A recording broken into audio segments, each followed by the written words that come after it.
Hello everyone, and welcome back to the Brightworks and another match of Beyond All Reason, where today we're going to be taking a look at a viewer-submitted game that was sent on over on the Discord channel. It's going to be a little bit of a learner's match, and it's going to be a little bit of a longer match, so I definitely recommend you get your snack, you get your drink, and you sit right down for a nice long match on everybody's favorite Supreme Isthmus. Now, we've got quite a spread of players here today, including our blue Cortex commander spawning in the pond position and going for what is rapidly become a super popular early game strategy here, and that is boosting the frontliners with a couple of these title generators. It's very efficient. The title gen speed is quite high on Supreme Isthmus, so it makes a lot of sense, and it's a commander, of course, that goes by the name of Village Idiot. 31 open skill and silver chevrons as well, going to be close to the leader here, but is overshot by the red commander, spawning right up on the front line here for the red team. It's going to be none other than Humel, or Humo, or Hummel? I'm gonna go with Humel. We'll just assume that that's correct, and we'll go with that for the rest of today's cast. Gonna be playing some Armada vehicles. Is kind of interesting. Usually we see Armada bots for the Ticks and the Lazarus and all that good stuff, or we see core bots for the power of the Grunt in all of its might. I am surprised to see the vehicles here, though. We must be thinking of going for Janus. It's kind of the only thing that makes a lot of sense, and so indeed, 5 Janus queued up right here, as well as a couple of these rovers. We need the con on the field here as well, just to either expand or produce build power, either one of the two, and then you peel the commander and go, yeah, okay, so we're just going to use this to build a whole bunch of wind turbines, whole bunch of build power in the form of a construction turret here. Very stock standard stuff from the red commander. Now, when you're playing in these lobbies, if you're one of the better commanders, or maybe you're one of the learner commanders, it's always a bit of a interesting issue, because you have to decide, are you going to play all of your... Basically, are you going to front load all your skill onto the front line in the form of your red or blue commander? Or are you going to sort of distribute it among different positions here? Sometimes we'll see the red or blue taking this geo spot. This does lead a lot of the tech development in the mid and then the late game. Sometimes we will see the blue commander spawning here, blue or red spawning in this position, which is a little bit of an interesting one because there's a lot of different ways you can help out here. You can either boost the seat, you can boost the front, you can even boost the tech player. A lot of interesting stuff you can do there. Curious to see which one the, well, we kind of have both of those going up against each other here, right? So curious to see which one is going to win in the end. Nice little scout coming out here from the hot pink player. Does manage to get one of those Finch across the field and into the backline. Actually manages to scout the scout of the blue team, and so we'll see the Finch going over. Hopefully, because we scouted this, we will send a fighter in this direction and actually intercept it. If we can deny this scout, that'd be fantastic. Another Finch comes over here and confirms it. Yeah, deny the scout. Why not? We also know the transports are here, so may as well send a fighter. We should have like 2 or 3 fighters up in the air and try and head over in that direction. It looks like that is kind of the game plan. We have the fighters in the queue. Yeah, and there they go. They are going to head over towards that northern side. Scout over here. Where is it? There it is. Resting on the mountainside. Gonna come to a beautiful little stop and tuck in those wings. Oh, never mind. Off onto the next mission. They do fold up their little wings. It's quite cute. But okay, how have the Janus done on the front here? So far, so good. They are brawling away right here. We have 1 dead grunt, but that's no matter. Obviously, those are pretty disposable. And the Janus tend to be a pretty surefire counter to the Centurion. Once you get up to a snowballish amount where these can start to consistently kill the Decurion, oh, that's a little bit brutal. I think there was some friendly fire going on there. I'm not entirely sure, but either way, one of the Janus here does go down. If you can completely burst down 1 Centurion at a time here, I think it's probably 3 Janus in order to do that. So 6 missiles in total, but 3 Janus total. Once you can do that, this front line becomes a lot easier to hold, at least against this army here that the Retrolyzer has gone for. Need to see this commander reclaiming the rocks while we have it. Also, would like to see the Centurion firing at the LLTs. Centurion can engage LLTs just based on their bulk, their HP. Their strength is their strength. Loads of metal available for the reclaim. Yeah, love to see that. So we're reclaiming here with the commander in between repairing up the units. That's fantastic micro.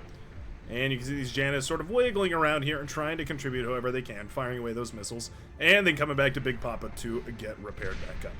It's the power of a couple of early res bots. I'd love to see maybe 1 or 2 donated here from Lone Wolf 2467. Unlike the name might imply, it's quite powerful to go for a little bit of teamwork. Oh, 2 more Janus is going down right there. That hurts. Every one of these Janus that fall right now is a huge bummer. This is kind of the moment where some teamwork really could come into play, right? If we had Resbots to resurrect the Janus, suddenly this snowball is almost twice as big here. We could effectively have 2 harassment forces, multi-pronging the green and blue sides, or we could, of course, just have one prong. What do you call that? A chopstick, I suppose? One prong to rule them all. To guide them and in the darkness bind them. Bind them? I can never remember. A Tolkien fan out there is about to correct me, I'm sure. I'm glad, honestly. I'm frankly thrilled by the consistency of the comments of this channel. You guys are quite lovely. Retrolyzer looking really exposed here. Yeah, Centurion are great. Oh, that volley of missiles hurts so bad. Okay. Yeah, it looks like the number is about 3 here. As the Centurion do start to go down, those missiles, man, every volley hurts so bad. We have enough here that we can start targeting the commander. Pro micro tip is actually, if you can do a little flanking damage, you want to go for about a half dozen rover at this point, because if even a single rover hits this commander and all those Janus missiles connect, the flanking damage is going to mean you don't have, what is this now, 8 Janus, you have 16 Janus, more or less. The flanking damage hurts a lot. Nicely done on the front line here, though. I mean, doing the best to keep all these alive and is doing a good job here is Hummel, or Hummel. Hummel, is that from Freerun? I just recently watched Freerun, but I can't remember if the name was... Somebody's gonna get really angry at me. Another person, a different person, maybe the same person is gonna get really angry at me in the comments. Anyway, it's Himmel, isn't it? Yeah, it's not Hummel, it's Himmel.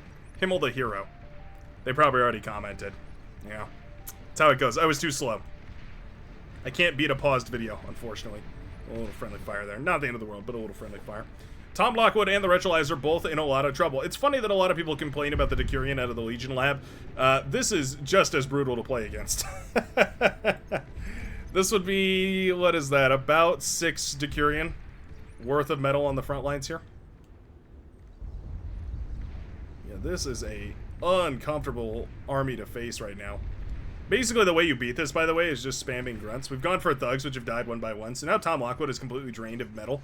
Powder Blue Commander, the Retrolyzer, is not drained of metal. Actually, there's nowhere near enough build power here. Scaling it, but has a ton of metal in the bank right now. Meanwhile, Tom Lockwood is in a ton of trouble. Front help, cries out the Green Commander. Shuriken sent out to try and clear some of this up, too. Not a bad idea. There's just not quite enough of them. Anti-air starts up almost immediately. We'll love the inclusion of a couple of these blitzes, though. That is quite nice. Oh, actually hands him over to the Red Commander. How nice is that? Oh, okay. Very good. Green Commander in a ton of trouble right here. These Janus are mostly wasting their missiles right now, but as soon as they lock onto that Commander, this is a dead southern front line. Blue Commander's going to have to step in. Village Idiot is making moves to take over this front line using a whole bunch of these rocket trucks. These blitzes have the opportunity to do a ton of damage, though. And they are looking like they're headed in that direction here. Oh, they actually adjust course. Headed back towards the Shuriken and the Commander over here. Okay. Hey, you know what? Shuriken managed to paralyze, well, at least one of them. Can we... Oh, okay. Little bit of mismicro on the paralyzation there. Not the end of the world, though. These Shuriken will clean these up. So actually a lot less damage done there than they probably could have done. Okay. That's a lot of missile trucks. Question is, do you hand him over to the Green Commander, who has already lost the front line, or do you hold on to him and hope that... yeah, maybe you're in a better position microing them yourself.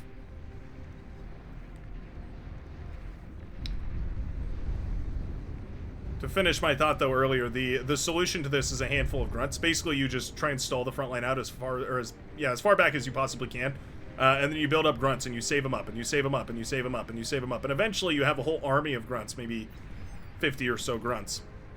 And then what you do is you peel off maybe 3 of the grunts from the front, spread them out a whole bunch, and then send them forward. Those absorb all the Janus shots. The remaining 47 or so, they march forward and kill all the rocket bots, all of the Janus, literally everything else. It's micro. You have to out-micro the Janus is essentially how you win against it. These Janus now going to launch their missiles into this Commander's face. Retrolyzer, boom, boom, boom. 3 big booms for the Powder Blue Commander. Bunch of blitzes sneaking by as well. Again, Shuriken trying to make good work of this. Frigate off the coast is actually able to shell away. That's kind of nice. Only really possible because of the Shuriken. Oh, there goes the Powder Blue Commander. Yep. It was inevitable, as certain purple antagonists might say. Missile trucks continuing to fire away here. Green Commander, meanwhile, has completely taken over the high seas. There is quite an arc of Dolphins, the fast assault corvettes here for the Pink Commander. But they're not doing much, and I'm pretty sure that this army of frigates, destroyers, submarines, res submarines, does win against this. There's actually no destroyers in this mix, just frigates. Frigates are far and away enough to beat those dolphins, though. Dolphins are pretty pathetic. Lone Wolf, ooh, looking for a trade. Boom, goes the Lone Wolf, trading out for about a commander's worth of metal of their own units. Brutal right there for the tank commander. Oh, we get a resign vote meanwhile. Hummel going to be going ahead and expanding into the enemy metal extractors quite nicely. Resbot queued forward here, not going to... Oh, nice micro. Hey, look at that. Okay. Build power has gone down. T2 Constructor has fallen here as well. Another Resbot comes out, but we need some build power desperately. This is one of those moments where you need like a Twitcher or something from your backliner. One of those earliest things that I can encourage a lot of people get really comfortable with is asking for help. Specifically. No, you know, don't just say help. Ask for something specific that's going to help you. I guarantee the Seafoam Green Commander will be more than happy to fire up this lab and produce 1 or 2 Twitchers just to get all this build power situated once more so the Powder Blue Commander can stay in the game. But for the time being, we're going to need a little more help than that. You know what? Some medium landmines would go pretty far, too, if we're just doing blitz raids. At least all the metal was reclaimed, so that's really cool. Hounds now coming out to the laboratory as well, and those are going to start bursting down some of these units if they're standing still. Or relatively still.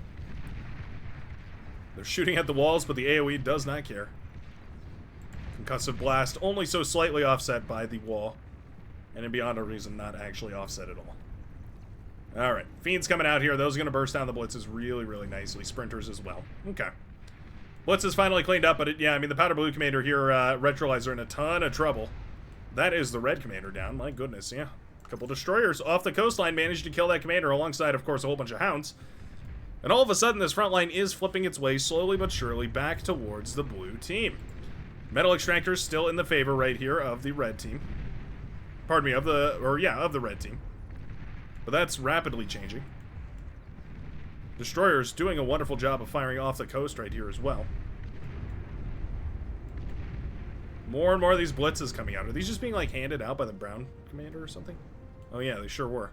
I was wondering, because the red commander hasn't really been producing those. It has been going for those T2 mexes this entire time. It does have some underway, so maybe was producing a few of those. But it's time, it's far and away time that we move away from these. Blitz is not achieving too much anymore. Incisors are out on the field. Fiends are on the field. And the Hounds, of course, are here, too. This lone rocket bot. Standing strong against the tide. Maroon Commander taking a decent fight right here. There is a submarine in the mix, so we need one of those destroyers. No Legion in this game, so we're not going to have to deal with those pesky Legion frigate torpedo launcher shenanigans. I don't see any Dolphins on the field. Makes me wonder where they ended up at. Answer looks to be the bottom of the sea. Where could they be? The bottom of the sea, under the sea. Something like that. I believe that's how the rhyme goes. Hounds. Doing good work. And we've certainly surpassed that early game mark. We will be going the distance here.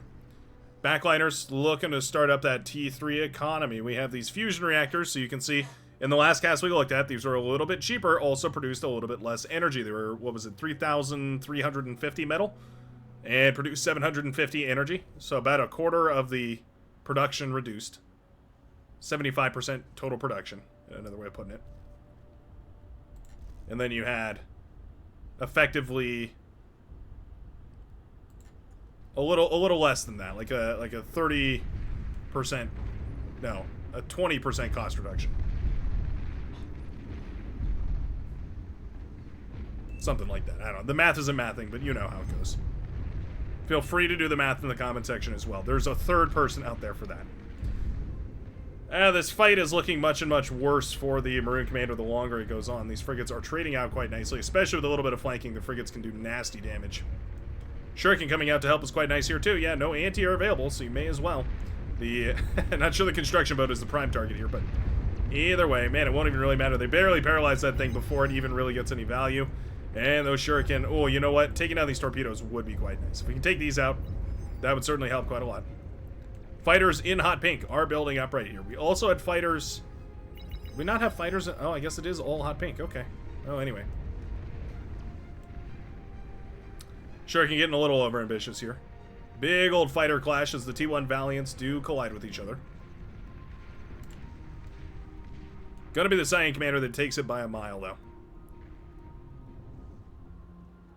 Now, if all this metal goes back to the Lavender Commander, this is a GG. I mean, if we could just make all of this into frigates, we've effectively won. However, T2 is on the way. It's a race to see who can get what out and running. If the T2 comes up before all this metal is converted to frigates, they might be able to contest it. They might be able to reclaim some of it. Res subs are eating away at it, though. We're kind of off target. We definitely want to be focusing the center mass here. I mean, we have enough build power. We honestly could even just go for T2 of our own for double Phoenix here. But an army of frigates would win. It's one of those really difficult calls to make, whether you have enough for that or not.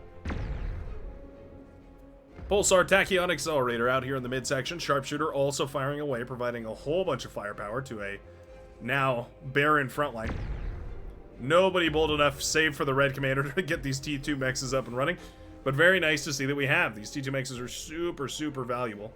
Producing a whopping 17 metal per second is humongous. What was that? There was a flash of red out in the ocean right there. Hovercraft lab. Hovercraft lab coming up here for Yanko. Gonna be building some Armada hovercraft, which is quite interesting. Question of the day: should Armada have a lightning hovercraft, a heavy lightning hovercraft, akin to the Halberd, not the Sumo, the Halberd, or the can't remember the name of the Cortex one, Legion one rather. T2 is spotted. There's an important moment right here. Sama Mielta, or however that's said. Was that close? Let me know. I'll always give it my best shot, even if it's horribly inaccurate. That is a T2 advanced torpedo launcher, though. That is not your run-of-the-mill T1. That is dangerous. It is deadly, and it is out of vision. We are trying to pop the lab. There's enough build power to repair all this. You know, I mean, these are just perfectly out of range here of the vision of this torpedo launcher. If we made like one frigate, we really don't have the metal for it, though. Actually, huh?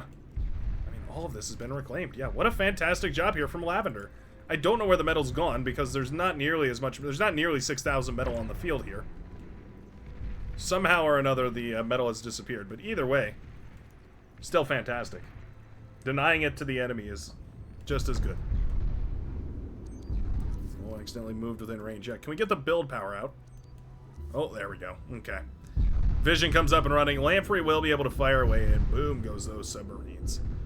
Yeah, if the vision is up and running, then the Lamprey literally defends all of this. It is so good. 3-shotting T1 frigates, 2-shotting T1 submarines, and it will one-shot the Armada T2 or T1 submarines. Yeah, the build power is the primary target here, mate. Submarine is actually very cheekily hiding inside the laboratory. Oh, it's close, actually. Oh, 13%. Down to 0%. Oh, one more shot. No, he retargeted. Oh, he retargeted while the lab had 100 HP left. Oh, no. That's brutal for Double Phoenix. All of a sudden in a world of trouble. Has to send the units across, but that lab is almost fully healed again. Oh, we fought so hard to kill this lab, and if it had gone down, it might have been enough to pull this back. But all of a sudden, the defense is solid. These Lampreys are super difficult to kill. There's just no way. There's no way we beat this with T1 without going for a massive T1 push, all synchronized. And we just don't really have the force for it. I mean, the Lampreys are literally good enough to kill all of this. Every single drop of this. This is super annoying. If you're ever playing against this, it is just super annoying. There's not a great way of dealing with this. Pulsar spam to the front lines has long-term been kind of just a really impossible thing to breach. Mammoths are not a bad option. One of the things that these Pulsars rely on really heavily is the tick spam.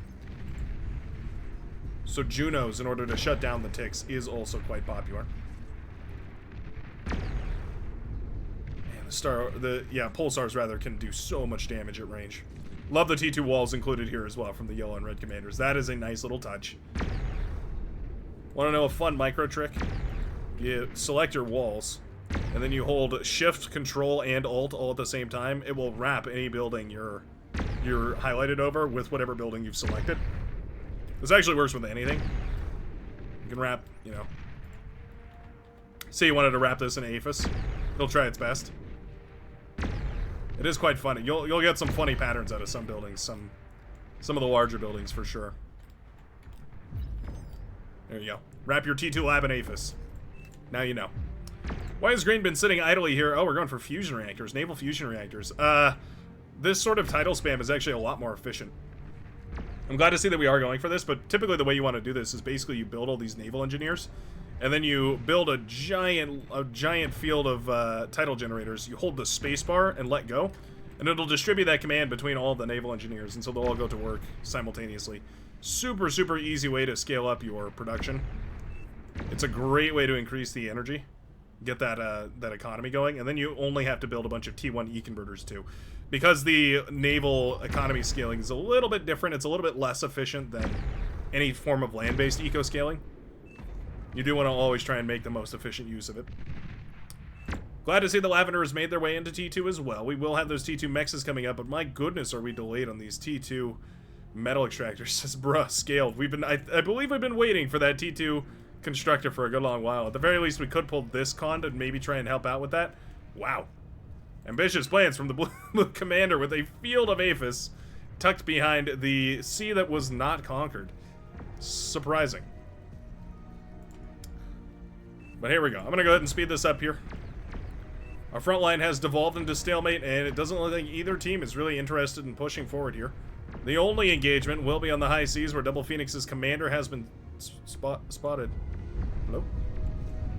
Okay, we're gonna ignore the commander. I guess going after the only thing that can kill the subs is not a bad move, strategically. Now we can go after the commander quite comfortably, I suppose. Yeah, there we go. Okay. Omga. Firing away with those torpedoes will melt the commander damn near instantly. Commander goes down. 8 open skill Lavender commander does fall. And suddenly this high sea is looking quite a lot less stable. Yeah, I would almost prefer to see, well, it's a huge eco advantage, right? The Lavender commander has 45 metal per second. Maroon commander has a whopping 90-ish metal per second. A lot of that is some reclaim, I believe, but yeah, there it is. About half of that was reclaim. Maroon's economy isn't actually stellar either. Yeah, we've got the T1 metal extractors here. Okay, we're much more evenly matched than we should be for 22 minutes into the game. Midsection is a total no man's land, though. We do have a rattlesnake, or what is that, a persecutor up on the high ground. So that's nice to fire away here. Ideally, what you build right now, though, you need 2 things. You need these Junos. Oh, those are so nice. Yeah, popping all of the ticks right there. And the next thing you want is a bunch of paralyzers. Especially the Armada commanders. Only the Armada commanders, but you need to rely on your Armada commanders to build those paralyzers. You build enough of them and you can saturate this midline with 3 or 4 missiles. You can shut off all the static defenses and it makes pushing into this quite a lot easier. What a mess. Meanwhile, Yellow Commander, who has been scaling dutifully here on fusion reactors, Nampuk, looking to get into some T2 Navy. Right under the nose here of the Green Commander, who's been building up a gigantic army of crocodiles. Now that we are reaching on T3, 25 minutes into this game, I want to say those crocodiles are not going to find much value. 1 or 2 Vanguard on the front is always a valuable contribution as well. Not to mention, of course, the Vanguard do outrange Pulsar. That's actually a fairly recent change, but an important one, of course, because it means there's a siege option against these otherwise unrelenting Tachyon beams. It is always funny when you get to this awkward moment in the middle of these games where both teams have seemingly agreed to just neither one play a T2 game. Messenger there popping the advanced advanced geo. Nothing surprising. Heavy mines being set up is quite nice. Oh, some killer D-guns. Yeah, about half the crocodiles did actually end up going down. Oh, and these heavy mines are pretty good. Looks like they did chain react, and so they didn't all hit their mark. Marauder are going to find them, though, and rip these to shreds. Oh, E-converters? Oh, E-converter barely saved for the Pink Commander. That's a fantastic save. I think after that engagement, you basically just start scaling your eco. You start going for mass APHIS, you start going for more E-converters, trying to stabilize all that. Those Marauders standing guard over there do force the Green Commander back. Nuclear missiles shut down. Frontline still in shambles as more and more of these Vanguard do pop their way out. We have, what is that, 5 of them now? More than enough to start breaking this line. And as soon as those pulsars fall, this gets a lot less scary. Not to mention these Vanguard can pretty much take down everything else, too. If they can beat the strongest thing in the midline, they can beat every other thing in the midline. There go those pulsars. Fantastic stuff. Bubble shield does come up and running, but it's time for the purple assault. There might even be enough Vanguards here to actually penetrate the shield. EMP paralyzer. Okay. We're going to paralyze the messenger boat, so that's nice. At least one of them, anyway. Yeah, Vanguard have enough punch to actually breach the shield. Such a bummer, because that is a huge investment.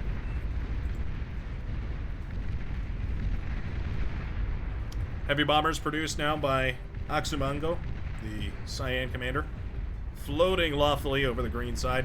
But now the pawns can swarm forward. Enough of the defense has been cracked that it's... Oh, we just Juno'd our own forces. No! Oh, our own rascals moving into the Juno here. The blue team clutching defeat from the jaws of victory. I hardly think those Junos would have won it. Or rather, those rascals would have won it, but still a bummer to see them wasted like that. Maybe they would have gotten to the backline, popped some E-converters, all that good stuff.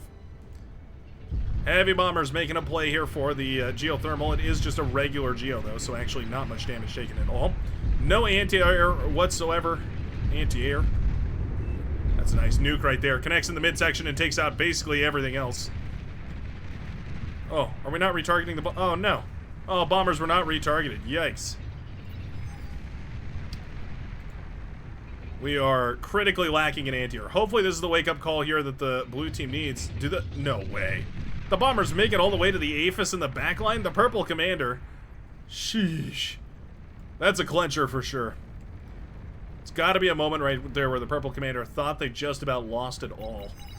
Hopefully it means we'll double down on anti-air defenses. Hopefully it means what we'll see. What a porcupine defense here, too, for the lavender commander. Wow. Well, that's where all the metal's gone, is just into a half-dozen lamprey, which is not bad, honestly. Capital ship coming out here from Maroon, who's just seen all that and says, okay, I'll take advantage of that. Time for the purple Marauders. Orange commander has Marauders of their own. Might well be enough to beat all this. Yellow commander forced out of the sea here by green, as well as that Epoch heavy capital ship does make its way forward. Wind turbines quite beautifully chain reacting.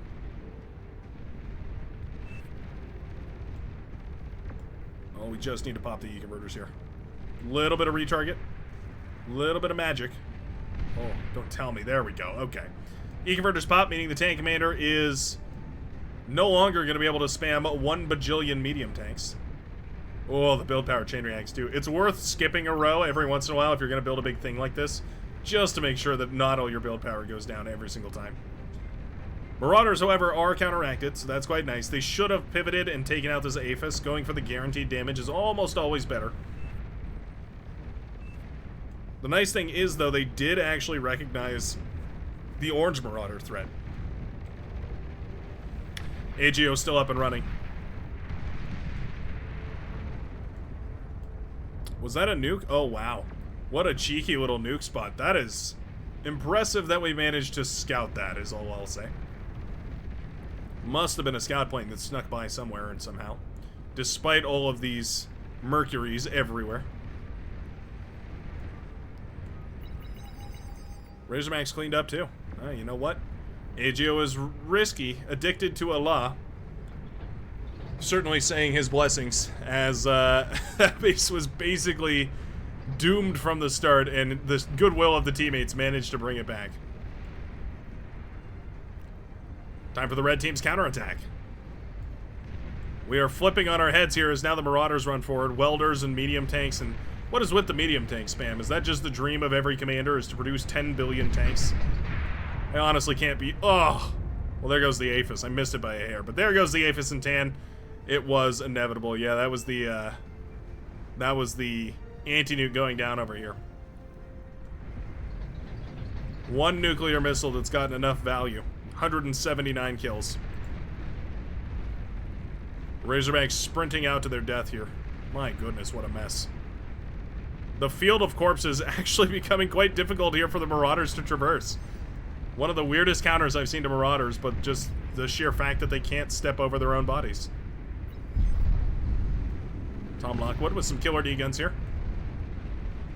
welders doing their very best. They do, what is it, about 4%? Maybe 6% to a marauder every blast. Not too shabby. These T2 walls do actually defend against marauder shots as well. You can see them absorbing some of the shots depending on the angle. Love the inclusion of the EMP bombers, of course. This is the primary next big threat. Five Razorbacks. Well, it was 6, but 5 Razorbacks now. Headed in. Nuclear bomber for the defense. There's another miracle nuke. If we're not including mobile anti-nuke here at this point, we're being downright negligent. Whoa, those EMP bombers. Man, are those frustrating. Managing to effectively shut down well more metal than their cost. Cerberus has been set up. Love to see that. Nicely done by Lavender, or Seafoam Green. Nuclear bombers, the heroes of the show, for sure. 4,000 metal, and these have easily taken down 3 or 4 or 5 Razorbacks. Oh, look at that. Lamprey's firing away out into the distance. Plinking away at the armor here. We actually have these long-range battle subs. These are super dangerous. If you manage to build these up en masse, these can do wonderful things against basically any navy.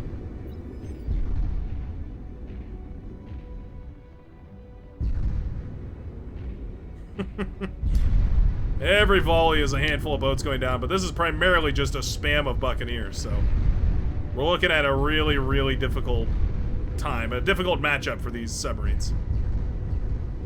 Doing the most, though. I mean, the Lampreys are helping so much cover, too. You know what? With the Lamprey support, that actually didn't end up being nearly as bad of a trade as it should have been. Okay. Lavender survives. Laboratory in trouble, but it is up and running. Lavender Commander, without any eco-scaling, really. We do need a little bit more. Oh, we have a push. Sneaky Platypus making their way across over here. They are effectively just the mine-clearing force here for a handful of Marauder that are making their way across. What is this? Oh, a dragon. Solo dragon, trying to be covert. Oh, Aphis in some trouble. Can we snuggle the Aphis to try and get these missiles to hit it? It's the best you can do at this point. Oh, you know what? It's working pretty good. Oh, the friendly fire. Brutal kill right there. Oh, no. What on earth? How did... Okay. Gunship's actually the ones to kill the base here in pink. That is unfortunate. Funfortunate for the pink commander. What was that? Big Simon. Big Simone? We'll go with Big Simone. Dragon Party. And how to train them. They are cool looking. I'll give the dragon its credit. A quick moment in the sun. Dragon, definitely one of those models for Cortex that just nailed it. Okay, Marauder are built up here. Will we be using these is the question, of course. No, we're going to pull them back. Okay. Probably a wise move here, actually. I think we consider going for hover tanks at this point. The medium tank spam is kind of working. It's so bizarre to me that the medium tank spam is almost working here. Red Commander absorbing so much metal. Look at this, though. We have some of the Weber spiders coming out to eat a bunch of this, too. I absolutely adore that. These things have a pretty reasonable amount of health, actually, for their cost. For their move speed and their cost. They are decently tanky.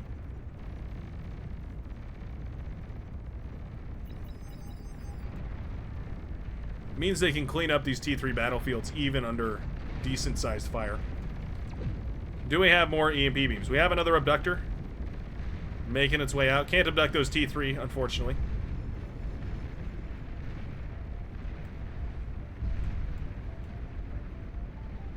Big old collision in the air here. A bunch of fighters do engage. A lot of friendly fire here, too, as these anti-air rockets do actually hit their friendly units. We've gone in once more without the cover of air. Makes me a little bit nervous. Yeah, those EMP bombers should be able to clean this up again. Not to mention the abductors, which are basically a much more precise T3 level A T3 grade shuriken.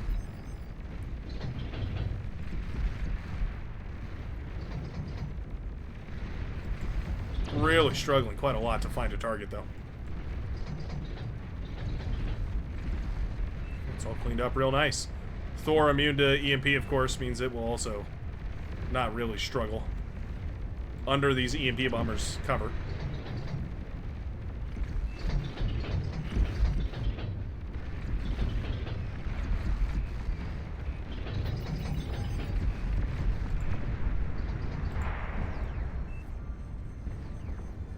A gigantic hit to the backline.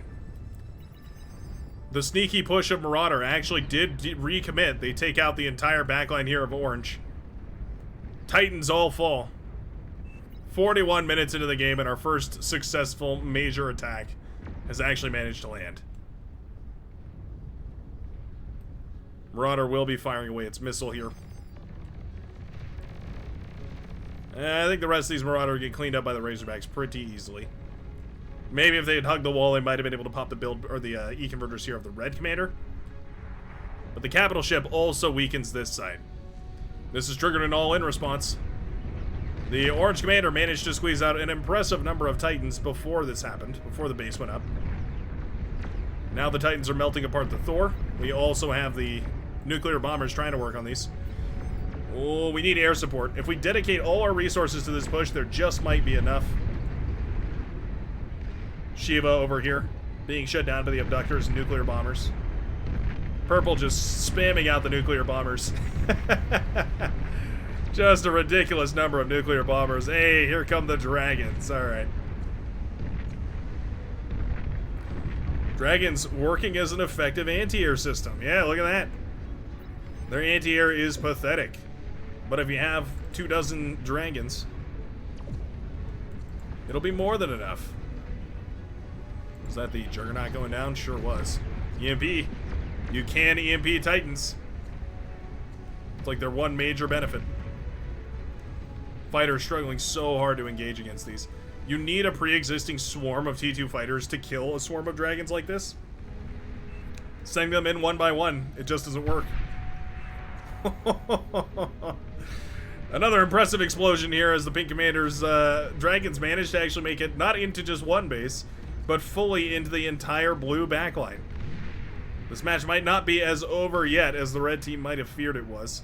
Oh, can we peel a couple of these off to snipe the apes? I guess we're gonna go for the air player. Not a bad decision, actually. Fighters will eventually swarm that dragon down, though. Yeah, maybe it would have been worth popping these Aphis. Either way, still a gigantic hit. Suddenly, both of these teams are relatively evenly matched. Green Commander taking over the Northern Sea. Maroon Commander taking over the Southern Sea. Marauders, lingering. Titans, dead and banished, but being reclaimed here by the blue team. That might matter more than anything else. One more nuclear bomber. The hero that survived. The boy who lived. And doesn't have the stamina to fight any further. Village Idiot going for a little bit of a D-gun here, trying to catch those Shiva before they can really get anywhere. Abductor's pretty good. Did the abductor total EMP time get reduced? That's kind of a bummer. Oh yeah, it sure did. Only 5 seconds is kind of pathetic. For a T2 equivalent, they can only paralyze as well as a Shiva. It's kind of bizarre to me.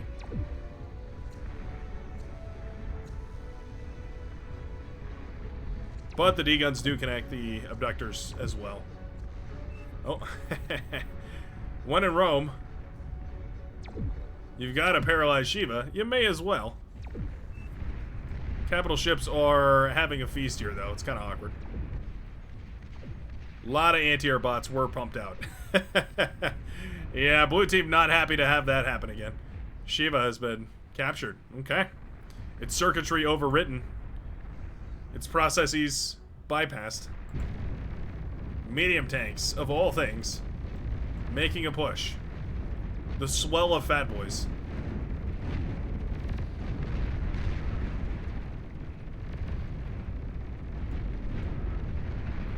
They're getting torn to shreds.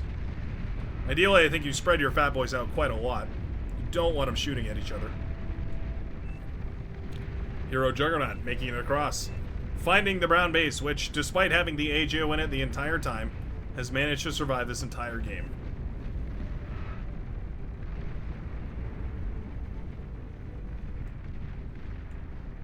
Flip-floppening.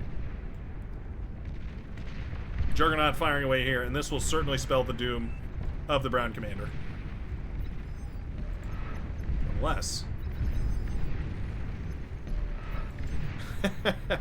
For a second it looked like we might micro away from it, but it looks like the Juggernaut will commit to the kill. And there we go. Red team calls the resign vote once more. Despite the Razorbacks to hold this coast in the second follow-up Marauder swarm. The remnants here of the purple facilities that had long since produced them. Yeah, even still with the defenses over here, the Marauder will be enough. Volume, the name of the game. Handful of swarm hovercraft also leaking through. And the Thor, making it past as well. Worth mentioning, of course, that the Thor has 2 EMP missiles, and it takes 2 EMP missiles to paralyze a Titan. Well, actually, it might only take 1. What was that? Somehow that Titan exploded without leaving a corpse. I'm not entirely sure what happened there. It might actually only take 1 missile if it's a direct connection here from the Thor. Not that it matters much anyways here, though. This Thor is moving in. We have 1 bulwark, 2 bulwark. Red bulwark, pink bulwark. Thor firing its second missile. Nicely done by DSD. Oh, well, we paralyzed the wrong thing, but I still appreciate that we remember that the Thor has a secret weapon. One of the few units in this game that has a spell it can cast. That EMP missile is effectively the ultimate siege breaker. E-converters pop, build power pops, bulwarks in swarm here. They don't benefit a lot from being stacked like this. Pulsars do, because they can guard each other. Bulwarks just kind of block each other, and of course all their lasers can't fire at the same time. This would be worth paralyzing right here. Giant cluster of statics. I don't think it'll matter though. Boom, go the red Aphis as the Vanguard fire away. Sharpshooter marching in here as well. But it's really just the icing on the cake.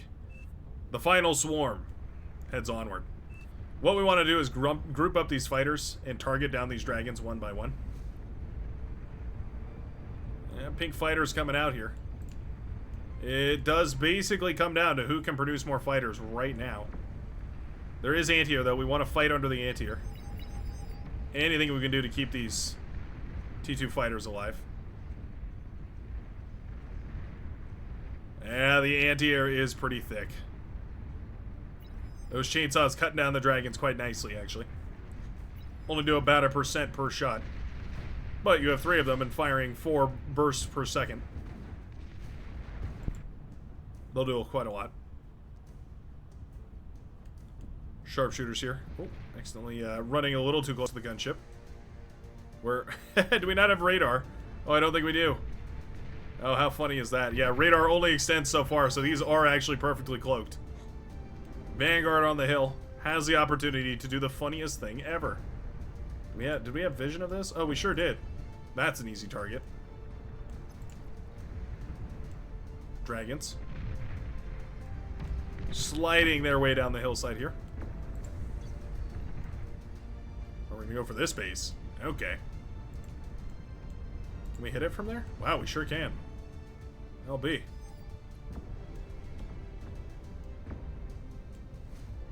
We might be just barely out of range, though. We might need to target a little closer. Oh, no, we sure aren't. Okay. That's an awkward moment here for the Maroon Commander. Wondering where on earth this projectile is coming from. All the build power not focusing on repairs here either. Ooh. Green fighters coming in.